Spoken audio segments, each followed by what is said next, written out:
Chapter 1, The Dam Breaks. David Weston knew something was wrong because his son didn't correct him about the music. They were sitting at opposite ends of the couch, the television on but muted, the low winter light slanting across the living room floor. David had put on an old playlist from his own college days, half nostalgia, half background noise, and when a song came on that had no business surviving beyond the 90s, he said, "This one's terrible, I'll skip it." His son didn't even look up from his phone. Normally there would have been commentary, sarcastic agreement or mock horror.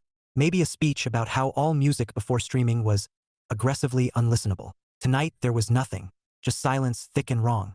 David waited 3 seconds. 5, 10. "You okay?" he asked casually, the way you do when you already know the answer. His son shrugged. It was the kind of shrug that consumed his whole body, as if the effort of moving one shoulder was already too much. David turned the volume all the way down and leaned back, folding his hands over his stomach. He didn't push.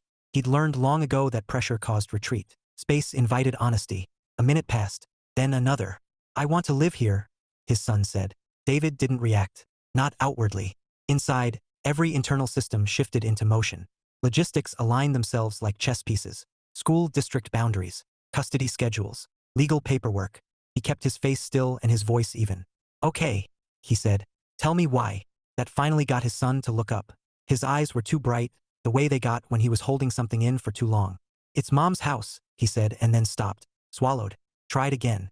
"She's always having people over. Parties. Her friends. Guys I don't know. I don't feel good there." David nodded once, slow. "Has something happened?" he asked. "No," his son said quickly. Too quickly. "Not like that. Just," he blew out a breath, rubbed his hands against his jeans. "I don't know who's going to be there anymore, or when they're going to be loud, or drunk, or yelling. There's always wine. It's like you don't have anywhere to land," David finished quietly. His son blinked, startled by the accuracy. "Yeah," he said. "That." David stayed silent. "That was when the dam broke. And they talk," his son continued, voice accelerating now that the gate was open. "Her friends. They just sit there and talk about men. About how men are selfish or useless or emotional babies or just bad. All of them. And she laughs." His voice cracked. "I'm a guy. I don't know if she forgets that or if she thinks I'm not listening." David felt something twist in his chest. Not anger, exactly. Something colder. He pictured his 15-year-old self, half-built and uncertain, trying to figure out what kind of man he was allowed to be. He imagined hearing that from the person whose opinion shaped the world. "That's not okay," David said. His son hesitated. "She doesn't mean me." "She doesn't have to," David replied gently. "You still hear it." Silence filled the room again, but this time it was different. Lighter. The kind that follows truth. "I don't feel safe there," his son said quietly. "Not like danger. Just like I'm always waiting for something to go wrong. I don't want that anymore." David exhaled. "You know that at your age, the court will take your preference seriously," he said. "This wouldn't be me taking you away from her." "I know," his son said. "I just don't want to hurt her." David's lips curved faintly. "That makes 2 of us." They sat there a while longer, not talking. When his son finally retreated to his room, David remained on the couch, staring at the blank television screen as reflections shifted over it. He wasn't surprised. That was the unsettling part. Carly had always chased stimulation the way some people chased peace. When she told him 2 years earlier that she needed more excitement in her life, he'd known what it meant before she finished the sentence. He'd already had the paperwork drafted. He hadn't yelled or begged. He'd focused on protecting one thing, their son. Now, that responsibility had come back around in a different form. David didn't believe in ambushes. He believed in clarity and fairness, even when it was uncomfortable. Which was why, 2 days later, he sat across from Carly at a small cafe near her place, hands folded neatly around a cooling coffee, and said, "He wants to live with me." She laughed, sharp and disbelieving. "That's dramatic." "He's 15, David replied. "He's allowed preferences. He's being sensitive," she said. "Teen boys are like that. He told me he doesn't feel safe." That wiped the humor off her face. "That's ridiculous." David didn't correct her. He didn't argue. He simply continued, calm and steady. "He feels overwhelmed by the environment at your house, the parties, the people he doesn't know, and the conversations." Carly leaned back, crossing her arms. "So now I'm a bad mother?" "I didn't say that. You don't have to." He met her gaze. "This isn't about blame." He came to me. "I'm responding. I wanted to tell you directly." She studied him, eyes narrowing, then scoffed. "You always did this. Acted like you were above it. Like you didn't care." "That's not true," David said evenly. "I care deeply. I just don't believe hurting each other is useful." Carly looked away first. "What happens now?" she asked, quieter. "We talk," David said. "We look at what's best for him. And we do it without punishing each other." She sighed, rubbing her temples. You make everything sound so controlled. I prefer intentional. She laughed softly at that without humor. Figures. David stood, leaving money on the table. Think about what I said. I'm not trying to take anything from you. She didn't respond. As David walked out into the cold afternoon air, he felt the familiar weight of responsibility settle comfortably onto his shoulders. He didn't resent it. He just hadn't expected it to rearrange his life again. Chapter 2, Civilized as Possible? Carly didn't call him that night, or the next day, which David had expected. She'd always needed time to metabolize discomfort before she could speak without turning it sharp. On the third day, she sent a text that read, "Can we talk?" Followed by, like actually talk. Not the lawyer version. David replied yes and suggested a neutral place, no homes, no territory. They settled on a quiet diner halfway between them, the kind with cracked vinyl booths and coffee that tasted faintly of resignation. Carly was already there when David arrived, sitting rigidly with her purse on the table like a barricade. She looked different than she had at the cafe the week before, less performative. Her hair was pulled back hastily, face bare of makeup, finger tapping against a chipped mug. "That was fast," she said when he slid into the booth across from her. "I was 10 minutes early," he replied. "You were 15. She snorted before she could help it, then exhaled. "Okay, fine. That's fair." The waitress appeared, took their orders, disappeared again before either of them could correct her assumptions about their dietary needs or emotional states. Carly stared down into her coffee. "I didn't sleep much after we talked." David nodded once. "I didn't expect you to." She sighed loudly, like she was trying to push something heavy out of her lungs. "You didn't blindside me. I know that. She rubbed her face with both hands. "I didn't know it was that bad." "I believe you," David said. "That's not an automatic given," she shot back. "You always do that. Assume I'm not lying." "I assume you're not malicious," he corrected. "There's a difference." She blinked, then stared at him, head tilted. "Do you rehearse lines like that?" "No," David said. "But I do think before I speak." Carly laughed once, short and rueful. "God, that must be nice." The waitress returned with their coffees and a plate of fries they hadn't ordered but which neither of them objected to. The interruption gave Carly just enough time to compose herself, or possibly armor up. "So," she said after the waitress left. "What now? You take him and I become the cautionary tale." "That's not what I'm doing," David replied calmly. "And it's not what he wants." She looked skeptical. "You're saying this doesn't permanently mess everything up?" "I'm saying we don't have to make it permanent right now. Custody arrangements can be flexible." Carly scoffed. "Courts aren't big on flexible. They're big on stability," David said. "That's what he's asking for." She went quiet at that, gaze dropping again.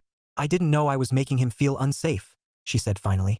"I would never do that on purpose." "I know," David said. "But impact doesn't wait for intent." Her fingers curled on the tabletop. "You think I'm irresponsible." "I think you're overwhelmed," David replied, "and chasing validation from people who don't have to live with the consequences." She flinched, not violently, but enough that he noticed. "That's harsh," she said. "So is growing up feeling like an inconvenience," David said gently. Silence stretched between them. The diner hummed around it. Silverware clinking, low conversations, a child whining 2 booths over. "I didn't mean to make him feel like he didn't belong," Carly said, voice thin. "I just wanted to feel alive again." "I know," David said. "That's always what makes this worse," she murmured.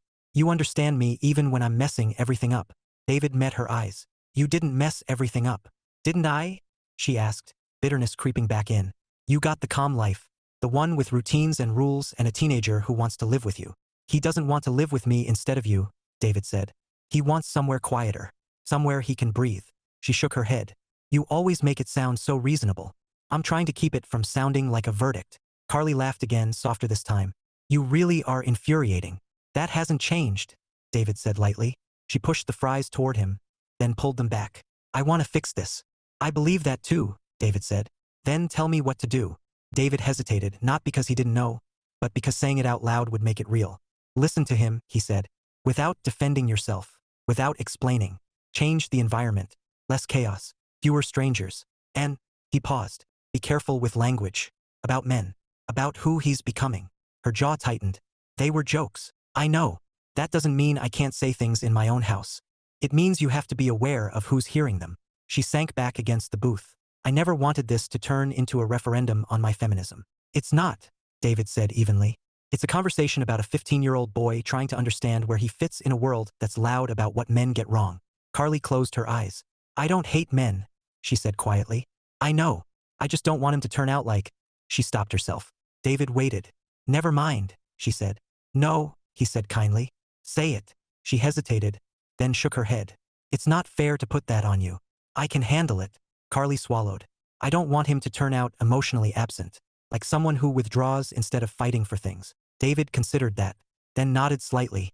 That's a valid fear. Her eyes snapped open. It is. Yes, he said. But withdrawal isn't the only alternative to hostility. She looked at him for a long moment, something like regret flickering across her face. You never stopped fighting, she said quietly. You just picked different battles. David didn't respond right away. He shouldn't have to hear me complain about men, she added. Especially not right now. No, David agreed. The waitress came by, refilled mugs, asked if they wanted pie. They declined in unison, which earned them a curious look. So, Carly said at last. We try this, David confirmed. And you're not going to, she waved vaguely. Use it against me. No. You're not secretly enjoying being the good parent. David smiled faintly. I don't believe parenting is a competition. She huffed. That's very on-brand of you. I'll check with him first, David continued. Make sure he knows this isn't about cutting you out. And we'll revisit things in a few months. Carly nodded, eyes glossy but dry. Okay. When they stood to leave, she hesitated, then reached out and briefly squeezed his arm. Thank you, she said, for not hating me. David met her gaze steadily. That wouldn't help anyone. Outside, the air was brittle with early spring cold. David watched her walk to her car, shoulders squared, chin lifted like someone bracing into a headwind. He didn't feel victorious. He felt resolved. And as he drove home, the shape of his days already shifting in his mind, David had no idea that the most complicated change ahead had nothing to do with custody, paperwork, or conflict, but with the space he'd so carefully kept empty. Chapter 3: New Routines. The first weekday with his son living with him full-time did not begin with cinematic clarity or sentimental bonding. It began with David Weston standing in the kitchen at 6:42 a.m., staring into the refrigerator like the answer to fatherhood might be hiding behind the milk. Do we have eggs? His son asked from the doorway, already wearing his backpack. David leaned slightly to the left. We did last night. That doesn't feel reassuring. David closed the fridge. Toast. His son considered this, then nodded. Toast is stable. I pride myself on it. Stability, however, required infrastructure. David learned this by 7:15 when he realized his carefully optimized mornings, built around one-person efficiency, were not suited to a teenage appetite, a school schedule 30 minutes earlier than he remembered, and a bus route that had apparently changed during the last fiscal quarter without informing him personally. They made it out the door with seconds to spare. I'll pick you up after school, David said, pulling the car into the drop-off lane. Yeah, his son replied, already halfway out. Then he paused, looked back in. Thanks, David nodded. Anytime. The word anytime felt heavier than it used to. Not burdensome, purposeful. Afterward, he went straight to the office, focused and efficient, but there was a low-level hum of activity in his mind, lists, adjustments, reminders. He made a note to call the school about updating emergency contacts and custodial records during his lunch break, which was how he found himself, at noon sharp, walking into the guidance office of Lincoln High School with a manila folder under his arm and the faint sense that he was stepping into someone else's territory. A voice drifted out from behind a partially open door. If the system crashes one more time, I'm switching to interpretive dance. David paused. I'm kidding, the voice added, dry and unamused. Mostly. He knocked gently. Come in, the voice said. The woman behind the desk looked up, relief flashing across her face like she'd just been rescued from an administrative hostage situation. She was in her late 30s, maybe early 40s. Dark hair pulled into a low knot, glasses perched precariously on her nose. There were teeth marks on the end of the pen she held. Please tell me you're not here about schedule conflicts, she said. David smiled faintly. I hope not. She gestured to the chair across from her. Maya Chen, school counselor. If you are here about schedule conflicts, you've been misdirected to the wrong sort of miracle worker. David Weston, he said, taking the seat. I'm here about a custody change. Her expression shifted, not alarmed, but attentive. Okay, that's unfortunately common. She glanced at the folder. Which student? David slid it across the desk. My son. Maya opened it, scanned quickly, then looked back up. He's been quiet, but polite. Teachers like him. Good, David said. That's not automatic praise, she added. Polite gets overlooked. He doesn't. David absorbed this, filed it away. So, Maya continued, closing the folder. You're his primary residence now? For the foreseeable future. She nodded. We'll need updated authorization forms, transportation notes, and, she stopped, squinting at her screen. Did you move recently? No. Then why does the system think his emergency contact lives in Ohio? David blinked. Probably because his mother's sister once mailed us a fruit basket from Cleveland. Maya stared at him for a beat, then laughed. A genuine, surprised sound that escaped before she could stop it. Okay, she said, composing herself. You'd be shocked how often that turns out to be accurate. She typed rapidly, then slid a clipboard across the desk. Sign here, here, and here. And here if you want email notifications about anything from snow days to passive-aggressive fundraiser reminders. David signed without complaint. I'll take them all. That earned him a look. You say that now. When he finished, Maya stacked the papers neatly. I'll update the file. If your son needs anything, or if you do, my door's open. Thank you, David said sincerely. He stood, then hesitated. He mentioned you helped with a scheduling issue earlier this year. Maya shrugged. I reshuffled some electives. He didn't ask for much, which is usually how I know it matters. David nodded. I appreciate that. She tilted her head, studying him. Most parents come in defensive, or angry, or expecting applause. I'm just trying to do the responsible thing, he said. Her mouth curved slightly. That's dangerously refreshing. He smiled, not the polite one, the real one, before he could stop it. For the rest of the week, life settled into a rhythm that was both exhausting and deeply grounding. David cooked more than he ever had, discovered the limits of his culinary confidence, and learned that teenage silence did not always indicate distress. Sometimes it meant homework. Emails from the school arrived like clockwork, most of them harmless. One, however, flagged an upcoming parent orientation night. David made a mental note to attend. The night of the orientation, Lincoln High buzzed with forced cheer and folding chairs. David navigated the gym with practiced efficiency, listening more than he spoke, answering questions politely. He spotted Maya across the room, explaining something to a cluster of parents with the calm patience of someone diffusing a bomb made of spreadsheets. When she caught his eye, she raised an eyebrow. Surviving? He nodded once, barely. Later, as people filtered out, he found himself standing beside her at the refreshment table, evaluating coffee with mutual skepticism. Is it always this performative? David asked. Only when adults are involved, Maya replied. Teenagers are refreshingly honest about their boredom. I respect that. She smiled. You're adapting quickly. I've had practice, he said. At work, at home. She watched him for a moment. You're not flailing. Is that the bar? It is, she said. And most people trip over it. The comment lingered between them, not flirtatious, but warm. Unexpected. Well, David said, stepping back. Thank you again. For everything. You're welcome, she replied, then hesitated. If you ever have questions, or need someone to sanity check things, I'm around. I might take you up on that. She nodded, pleased. Good. Driving home, David realized something had shifted. Not dramatically, not dangerously. Just enough to catch his attention. The space he'd kept clear for years hadn't vanished. But it no longer felt quite so empty. Chapter 4 New Normal. By the end of the second full week, David realized that what his son needed most wasn't structure. It was presence. Structure was easy. David had lists, schedules, redundancies built into redundancies. Meals were planned. Laundry operated on a strict rotation. Homework had a designated hour and a designated desk lamp that cast what David privately thought of as accountability lighting. But presence required flexibility, and that had taken longer to relearn. He noticed the signs gradually. His son lingering in the kitchen while David cooked, offering commentary that wasn't strictly necessary. Sitting on the couch doing homework near David instead of in his room. Asking questions that started with, did you ever, and ended in unexpected territory. Did you ever think adulthood would be quieter than it is? His son asked one night, pencil tapping against his notebook. David glanced over from the sink. I thought it would be louder in different ways. Like what? Responsibility, David said. Internal noise. His son frowned, processing that. Is that bad? No, David replied after a moment. It means you're paying attention.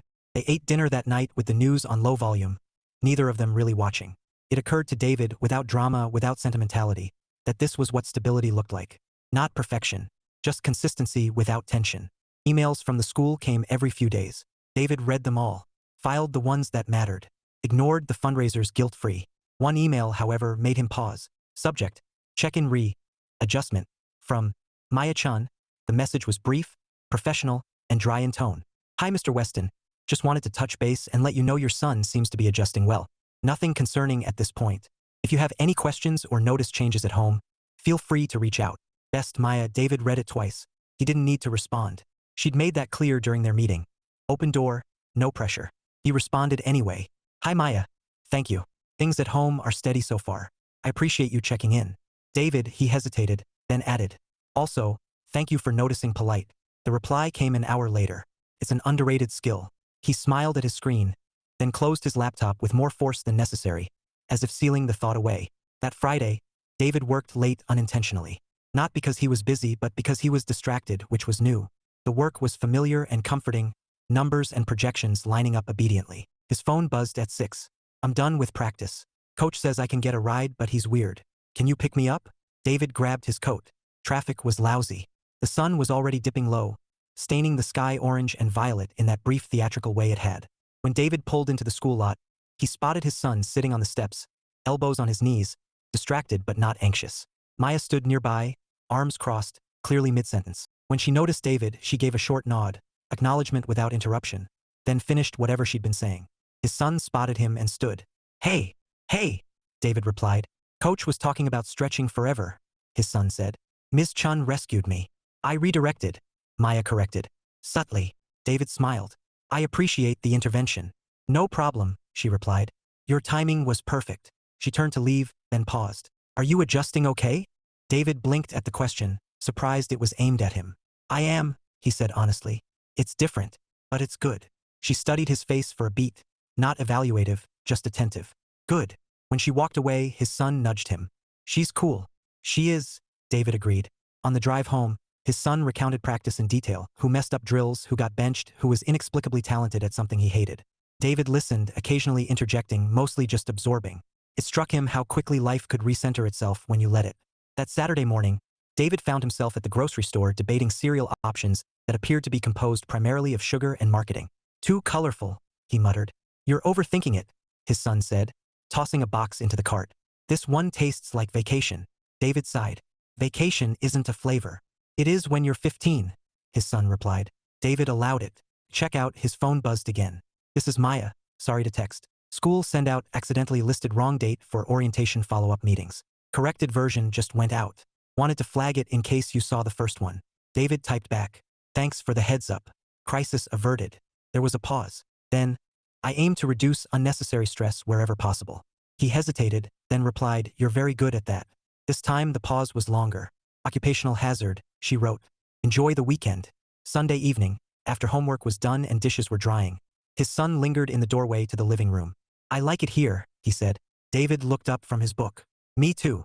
There was no weight in the silence that followed. Just comfort. Later that night, David stood in the kitchen rinsing his mug when he caught his reflection in the dark window. He looked the same. Tired, composed, unremarkable. But beneath that, something had shifted, not enough to disrupt the balance he'd built, but enough to make him aware that balance could evolve rather than collapse. He wasn't looking for romance. That assumption still held. But he was no longer closing the door with the same certainty. And for now, that was enough. Chapter 5. The Invitation.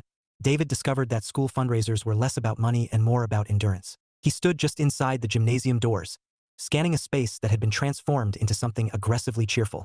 Folding tables were draped in plastic tablecloths. Banners shouted encouragements that felt vaguely threatening. Someone had thought it wise to put a pop song remix over the sound system, as if tempo could inspire generosity. He adjusted the collar of his jacket and checked his watch. 58 minutes until he could leave without looking rude. Mr. Weston, someone said. He turned to see Maya walking toward him with a clipboard tucked under her arm. Her expression already tired but amused in that way that suggested she knew exactly how ridiculous all of this was. David, he corrected. She smiled. Right, sorry. Context confusion. Understandable, he said. This room erases first names. She laughed quietly. You made it. I was promised a silent auction, David replied. I have hope. You'll need resilience. They fell into step together, moving along the perimeter as parents clustered in small knots. Maya gestured lightly with the clipboard. You survived orientation night. That earns you at least 1 point. Is there a scale? Oh, absolutely. Most parents bottom out around passive-aggressive emails. I'm working my way up. She glanced at him sideways. You don't seem like a passive-aggressive email type. I prefer directness, David said. With moderation. I like that brand, she replied. Very sustainable. They stopped near a table displaying gift baskets. David studied one suspiciously. Is this worth bidding on? Maya leaned closer, lowering her voice. That depends. Do you want 18 varieties of artisanal jam? I do not. Then walk away. David obeyed. You're doing important work here. That's what I keep telling the administration. They moved again, conversation easy now, the kind that slipped into rhythm without effort. Maya talked about the challenges of balancing student needs with bureaucratic realities. David listened, engaged, occasionally offering observations that landed precisely without taking over. Most people talk at schools, Maya said at one point. You talk with them. That's because schools contain the most important people. David replied. The rest of us are supporting cast. She looked at him with new focus. You don't say that for effect. No. There was a pause, not awkward, but charged with something that David recognized and immediately labeled as inconvenient curiosity. A volunteer interrupted them to ask Maya a question about raffle tickets. While she handled it, David scanned the room and spotted his son across the gym, helping stack chairs with a group of other students. He looked relaxed, engaged. They're good kids, Maya said, following his gaze. They surprise you if you let them. I'm learning that, David said quietly. The activity wound down faster than David expected. Chairs were folded, tables cleared. The music mercifully stopped. As people filtered out, Maya checked her watch. I think we've officially survived. I feel stronger already, David said. She hesitated, then exhaled. Listen, this is slightly unprofessional. David's eyebrows rose. Given the evening, that bar is flexible. She smiled despite herself. Some of the staff are going for a drink. Nothing official. Just decompression. He understood instantly that this was the line, the one he'd been careful not to approach. Social. Optional. Undefined. I don't usually, he began, then stopped. Reconsidered. Avoidance wasn't integrity. It was habit. What time? He asked instead. Her smile shifted brighter, but measured. Now. Or never, really? He nodded. Now works. The bar was close, understated, mercifully quiet. They claimed a table in the corner, drinks ordered without ceremony. David chose something simple. Maya followed suit. For the record, she said, lifting her glass. I would have understood if you declined. I know, David replied. But I didn't want to confuse understanding with disinterest. She studied him over the rim of her glass. That's very you. Is that good or concerning?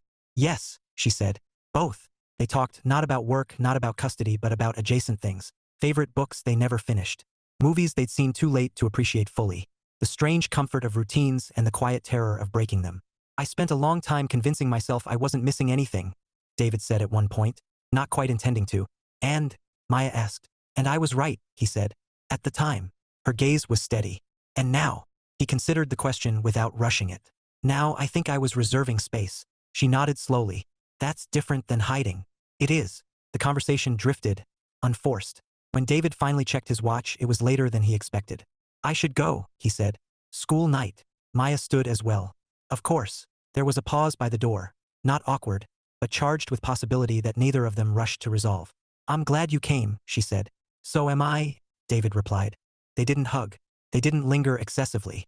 They simply stepped apart with mutual respect for the pace being set. On the drive home, David felt something unfamiliar, not excitement, exactly, not fear, anticipation, tempered by intention. He parked, went inside, and found his son already asleep, backpack by the door like punctuation on a sentence. David turned off the lights and stood for a moment in the quiet. The balance he'd built hadn't broken. It had expanded. Chapter 6, Carly notices. Carly noticed the shift the way she noticed most uncomfortable truths, late, indirectly, and with irritation. It began with a text message she reread twice, then a third time, as if the words might rearrange themselves into something less pointed. He didn't want to come this weekend, David had written. He says he needs time to finish a project. I told him I'd let you know. Carly stared at her phone, thumb hovering. He never skips weekends, she typed, then deleted it. Replaced it with, I'll talk to him. David replied only, thank you. There was no accusation in it. No edge. That was what made it sting. She poured herself another glass of wine, her third, she realized with a frown, and tried to remember the last time she'd sat alone in her living room without some kind of distraction. A friend, a plan, a noise to fill the space. Her house felt loud even when no one was in it. 2 days later, she ran into a mutual acquaintance at the grocery store. The woman smiled brightly, the way people did when they thought they had good gossip. I saw David the other night, she said casually, at that bar near the school. Carly felt something tighten between her ribs. Oh, yeah, with that counselor. Maya something. The woman shrugged. They looked comfortable. Comfortable, Carly echoed, the word unfamiliar in her mouth. Like adults, the woman added. It was nice. That night, Carly lay awake much longer than usual, scrolling through old photos she pretended not to care about. David at birthday parties laughing at something off camera. David asleep on the couch, their son curled against him. David always present, even when she'd accused him of being distant. You never fight for anything, she'd said once. Only now did she see that he'd been fighting the whole time, just not for her attention. She texted him the next afternoon. Can we meet? I want to talk about the schedule. David responded within minutes. Yes. Coffee? They met at a small cafe near the park, neutral ground again. David arrived first, seated near the window, posture easy but alert. When Carly walked in, he stood automatically, polite as ever. She resented that reflex more than she wanted to. "You look good," she said, uncertain if it was observation or accusation. "Thank you," he replied. "You too," they ordered. Saturday. "I hear you've been busy," Carly said lightly. David tilted his head. "In what sense?" She inhaled sharply. "Don't do that. The calm interrogator thing." "I'm listening," David said evenly. She laughed, brittle. "Fine. I heard you were out with someone." David didn't flinch. "I went for a drink with colleagues." "Colleagues," she repeated. "That's what we're calling her?" "Maya is a school counselor," David said. "Yes." Carly leaned back, crossing her arms. "I didn't know you were dating." "I'm not," David replied. That gave her pause. "Then what are you doing?" "Living my life," he said, not unkindly. She searched his face for something. Guilt, defensiveness, reassurance, and found none of it. Only steadiness. "This all feels very sudden," she said. "It's been 2 years," David replied gently. "For you," she shot back. "You checked out long before the divorce." David considered that. "I prepared emotionally. That's not the same as disengaging." Her jaw tightened. "So now you get to move on cleanly, and I'm the mess he needs space from?" "That's not what he said," David said calmly. "And it's not what I think." "But he doesn't want to come over," Carly said, voice rising. "He won't even talk to me." "He's overwhelmed," David replied. "Pushing him won't help." She let out an exasperated breath. "You're always so measured. Like you don't feel anything." "That's not true," David said. "I just don't outsource my feelings as proof of sincerity." Carly stared at him. "God, you're exhausting." "And yet," he said, a corner of his mouth lifting slightly, "you married me." She didn't laugh. "I don't want to lose him," she said instead, the bravado slipping. "Or be replaced." "This isn't a replacement," David said firmly. "And I won't participate in framing it that way." Her eyes flicked up. "Meaning his relationship with me doesn't diminish his relationship with you," David continued. "Unless you decide it does." Carly shook her head. "You're seeing this woman regularly." "I'm seeing a person," David corrected. "Occasionally. And our son notices everything," she said. "Yes," David agreed. "Which is why I'm being deliberate." She slumped back against the chair. "I hate that you're doing this so well." David softened. "This isn't a competition, isn't it?" she asked quietly. "No," he said. "It's a responsibility." They sat in silence for a moment, the cafe's low hum wrapping around them. "I wish you'd fought harder for us," Carly finally said. David met her eyes, steady. "I fought for what we needed, not what we wanted in the moment." "That sounds like hindsight," she murmured. "It's experience," he corrected. She wiped at her eyes, embarrassed. "So what happens now?" "We keep doing what we said we'd do," David replied. "We show up for him. We respect each other's boundaries. And yours have changed." "Yes." She nodded slowly, absorbing that. "Is she serious?" David hesitated, not because he didn't know, but because the answer required honesty without escalation. "She's thoughtful," he said. "She respects the pace I need." Carly managed a weak smile. "Of course she does." "I'm not hiding anything," David added. "But I'm also not seeking approval." "I know," Carly said. "That's the worst part." When they stood to leave, there was no physical contact this time. Just a shared history settling back into its proper place. Not erased, but no longer central. That evening, David picked his son up from school and they drove home together in comfortable silence. "Mom's been quieter," his son said suddenly. David glanced at him. "How do you feel about that?" "I don't know," his son admitted. Relieved. A little guilty. "That's normal," David said. "You're allowed relief." They pulled into the driveway. Porch light on. Home, unmistakably. Later, as David rinsed dishes, his phone buzzed. "Maya, hope today went okay." He smiled faintly. "David, it did. Thank you for checking."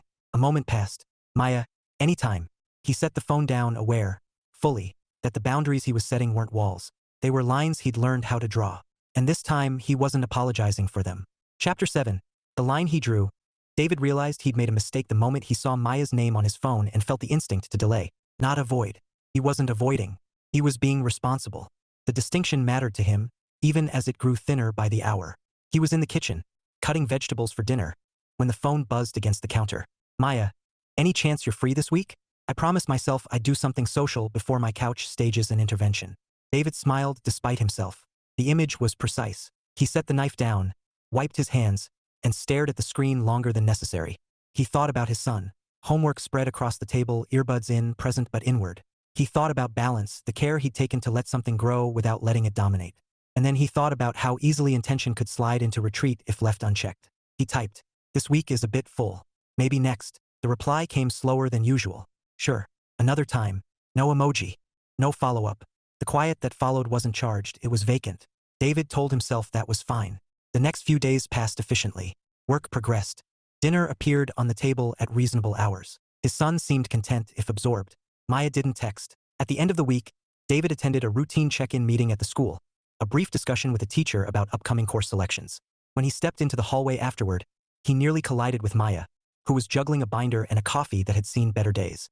"Oh, hi," she said, recovering quickly. "Sorry, I wasn't looking." "Me neither," David replied. They stood there, the space between them suddenly too noticeable. "How are things?" Maya asked, professional tone settling into place like armor. "Good," David said. "Stable." "Good," she echoed. "That's good." Pause stretched. People moved around them, a low tide of activity. "I should get back," Maya said finally. "Of course," David replied. She hesitated, then looked at him fully, eyes clear, assessing. "If I've overstepped at any point," she said evenly, "you can tell me." The question landed exactly where he'd been trying not to look. "You haven't," he said quickly. "This is on me." She waited. David exhaled, aware that the responsible thing to do and the honest thing were no longer the same. "I'm cautious," he said. "Deliberately so." "I gathered," Maya replied. "Cautious doesn't usually require distance." He flinched almost imperceptibly.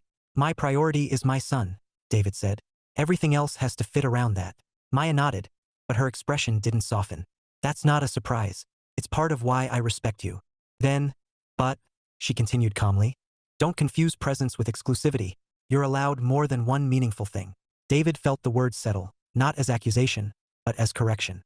"I'm not trying to control the pace," she added. "I just need to know whether I'm being invited into your life or kept in the waiting room for an indefinite period of good behavior."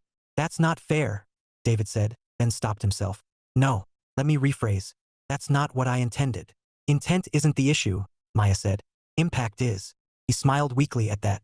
"That does sound familiar." She didn't return the smile. "I'm not asking you to rush. I'm asking you not to retreat under the banner of responsibility." David looked away, jaw tight. "I spent years building something that works," he said quietly. "I can't risk destabilizing it." Maya studied him carefully. "Do you believe connection is inherently destabilizing?" "No," he said. "Just significant." "That's not a flaw," she replied. "It is when you've been burned," he said before he could stop himself. There it was. Maya's expression softened, not with pity but understanding. "I'm not Carly," she said gently. "I know," David replied. "And that's exactly why this is frightening." They stood there, no longer guarded, no longer circling. Just two adults naming the edges of something new without stepping over them yet. "I don't need immediacy," Maya said finally. "But I do need clarity." David nodded slowly. "That's fair." She adjusted the binder under her arm. "Take the time you need, but don't mistake time for protection." She left him there, thoughtful and unsettled, the hallway quieter than it should have been. That night, David sat at the kitchen table long after dinner, his son already upstairs. The house was silent except for the hum of the refrigerator. He replayed the conversation, not defensively, not critically. Honestly, had he been careful? Yes. Had he been hiding? Also yes. The next morning, his son lingered over breakfast, pushing cereal around his bowl. "You okay?" David asked. "Yeah," his son said. "You?" David considered the question, then answered plainly. "I think I've been afraid of messing up something good by pretending I don't want more than I do." His son nodded like that made complete sense. "That sounds like you." David smiled. "Is that a critique?" "No," his son said. "Just an observation." That afternoon, David typed a message he didn't edit to exhaustion. "Maya, I'm sorry for pulling back instead of being clear. You deserved better communication from me. If you're still open to it, I'd like to try again." Slowly, deliberately, and honestly. David, he didn't expect an immediate reply. He got one. "Thank you for saying that." "Yes." On those terms, David leaned back in his chair, exhaling. The line he'd drawn hadn't disappeared. It had simply moved. And for the first time in a long while, he didn't feel like crossing it meant becoming someone he didn't recognize. Chapter 8, The Responsible Risk. David did not wake up the next morning feeling brave.